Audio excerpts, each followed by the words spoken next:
Bismillahirrahmanirrahim. Assalamualaikum warahmatullahi wabarakatuh. Apa kabar anak-anakku semuanya? Selamat pagi saya ucapkan. Semoga kalian dalam keadaan sehat walafiat ya. Baik, sebelum kita memulai pembelajaran jarak jauh kita, alangkah baiknya kalau kita berdoa ya. Semuanya kita berdoa dari rumah, dalam hati ucapkan semoga belajar jarak jauh kita dapat berlancar dengan baik dan lancar dan tiada halangan apapun, dan semoga apa yang kita pelajari hari ini dapat bermanfaat bagi kita semua, dapat kita ambil ilmunya, menjadikan ilmu yang barokah, manfaat, bermanfaat bagi kita semua, baik di dunia maupun di akhirat ya. Ala hadirin as-solihah al-fatihah. A'udzu billahi minasyaitonir rajim. Bismillahirrahmanirrahim. Alhamdulillahirabbil alamin arrahmanirrahim maliki yaumiddin. Iyyaka na'budu wa iyyaka nasta'in ihdinas siratal mustaqim siratal ladzina an'amta 'alaihim ghairil maghdubi 'alaihim waladdallin. Baik. Yang pertama kita masuki dengan judul Kubri Indah Bacaan Al-Quran dengan Tajwid, yaitu hukum bacaan mat liwat dan mat lain dan juga mat aridilis sukun.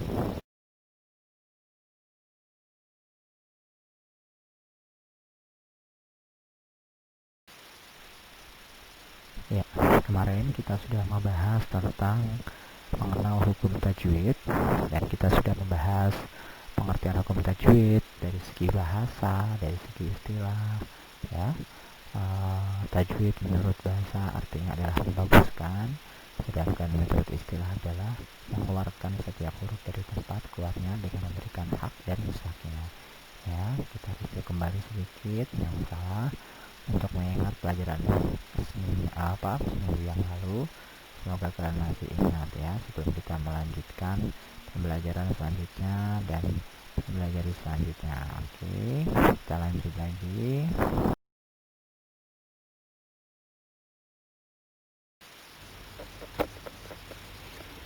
Baik, kita bahas tentang hari ini, pertemuan hari ini, yaitu pertemuan kedua, tentang tujuan mempelajari ilmu tajwid ya. Tujuan utama mempelajari hukum tajwid adalah untuk menjaga lisan kita agar terhindar dari kesalahan dalam membaca Al-Quran. Sekali lagi, tujuan utama mempelajari hukum tajwid adalah untuk menjaga lisan kita agar terhindar dari kesalahan dalam membaca Al-Quran ya. Kita pahami semuanya bahwa tujuan, ingat-ingat baik-baik, tujuan utama mempelajari hukum tajwid adalah untuk menjaga lisan kita agar terhindar dari kesalahan dalam membaca ayat-ayat Al-Quran. Kalian pahami ya baik-baik. Adapun kesalahan dalam membaca Al-Quran itu disebut al-lahnu ya. Namanya kesalahan dalam membaca Al-Quran itu disebut al-lahnu ya. Lahan kalau dalam bahasanya dulu adalah lahan, tapi ya kesalahan dalam baca Al-Quran ini dibagi menjadi dua. Ada namanya al-lahan al-jali, ada al-lahan al-kafi ya. Sekali lagi, kesalahan dalam membaca di dalam membaca Al-Quran itu disebut al-lahan. Nah, kesalahan ini dibagi menjadi dua. Ada al-lahan al-jali, ada al-lahan al-kafi ya. Perlu ingat-ingat baik-baik. Kesalahan dalam baca Al-Quran itu disebut al-lahan ya. Sedangkan kesalahan dalam baca Al-Quran ini dibagi menjadi dua. Satu yaitu al-lahan al-jali, kedua adalah al-lahan al-kafi. Perlu kalian ingat baik-baik.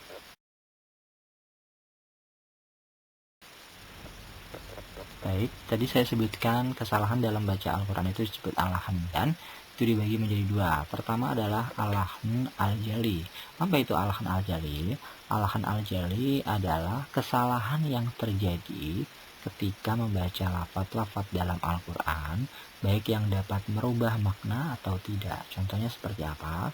Contohnya menyalahi huruf atau kebiasaan, seperti membaca ain dibacanya hamzah, padahal kan ain tapi dibaca hamzah. Seharusnya begitu tapi dibaca a biasa ya. Dan melakukan kesalahan ini kalau disengaja maka hukumnya menjadi haram. Ingat, melakukan kesalahan ini ya, membaca ain dibaca biasa a ya, padahal dia tahu dibaca dengan sengaja, itu hukumnya haram. Nah, tadi al-lahan al-jali. Nah, sekarang ada al-lahan al-kafi. Al-lahan al-kafi itu bagaimana? Al-lahan al-kafi itu adalah kesalahan yang terjadi ketika membaca lafaz dalam Al-Quran yang menyalahi huruf qura, yaitu kebiasaan para pembaca Al-Quran ulama. namun tidak sampai mengubah makna. Seperti seharusnya dibaca gunah tapi tidak dibaca gunah ya. Yang seharusnya dibaca berdengung tapi tidak dibaca berdengung. Dan kurang panjang dalam baca mat wajib mutasil, seharusnya dibaca panjang. Nah, ini tidak dibaca panjang. Nah, melakukan kesalahan ini sengaja itu hukumnya makruh ya, perlu kalian ketahui.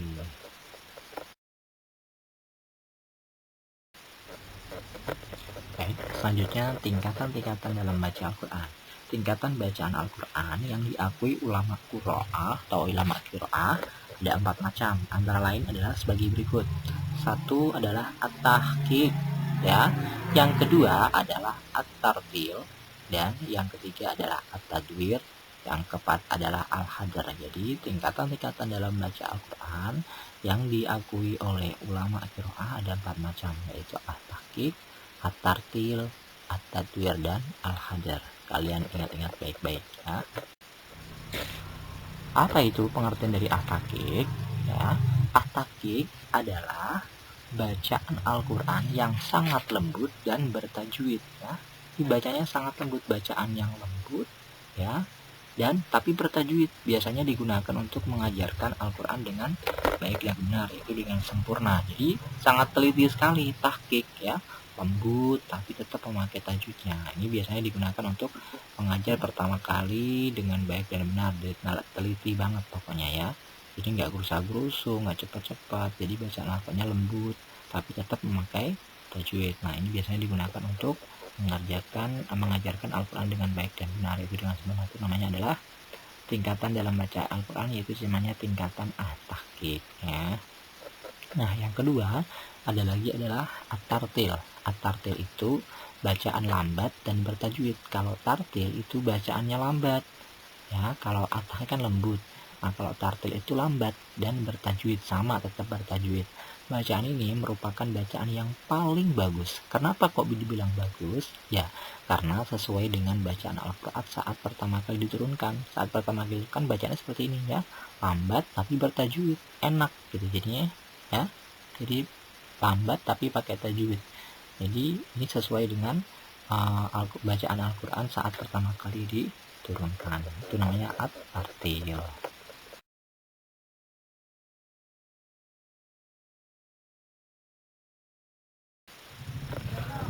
Kemudian tingkatan dalam bacaan Al-Quran selanjutnya adalah at-tadwir. Apa itu at-tadwir?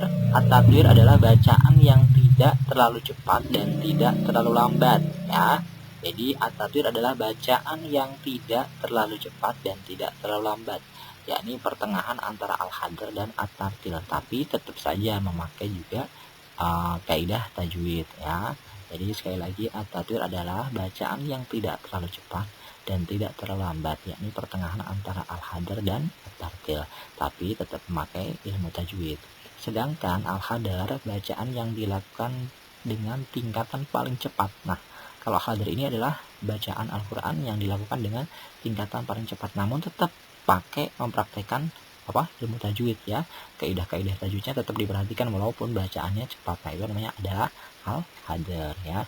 Jadi ada 4, tadi ada at-tahqiq, at-tartil, at-tadwir, dan al-hadar. Sudah kita bahas semuanya.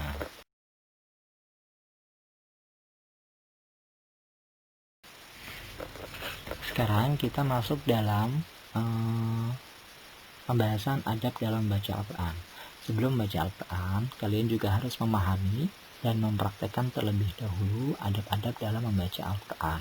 Apa saja adab-adab dalam membaca Al-Quran itu? Berikut ini beberapa adab dalam baca Al-Quran yang wajib kalian ketahui. Pertama adalah dianjurkan untuk berwudu terlebih dahulu.